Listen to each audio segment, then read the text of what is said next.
નથી કહેતા. અને આપણી પાસે એવા સબૂત છે કે ભાઈ અત્યારે નજરમાં તમને વાત કરવી ને તો કરાવી દઈએ. અને બીજી વસ્તુ કહેવાનું કે આજે આપણી જોડે 9 વાગે દિનેશભાઈ વાઘેલા કરીને એક દિવ્યાંગ વ્યક્તિ છે જોડાવાના છે, બરાબર. એમના જોડે ફોન ઉપર ટેલિફોનિક ચર્ચા થઈ હતી.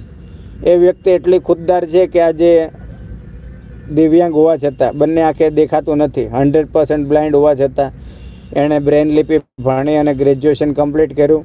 અને અત્યારે એ સારી એવી જગ્યા માટે હજી કોશિશ કરે છે કે હજી કદાચ હું આના કરતાં સારું ભણીને કે સારી પરીક્ષા આપીને સારો એવો ઓફિસર બનું, બરાબર.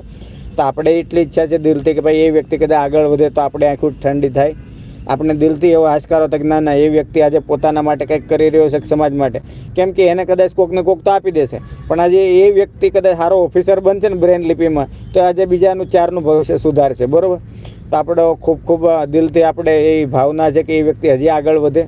અને આપણા જોડે લાઈવમાં લગભગ રાત્રે 9 વાગે જોડાવાની વાત બની હતી. તો કોશિશ કરીશું કે આપણે થોડાક એમના શબ્દો સાંભળશું. એ વ્યક્તિ આજે દિવ્યાંગ હોવા છતાં 15-17 હજાર કે 14-15 હજાર કમાઈને પોતાનું ગુજરાન સારી રીતે ચલાવે છે, ઠીક છે. તો આપણે ક્યાંક ને ક્યાંક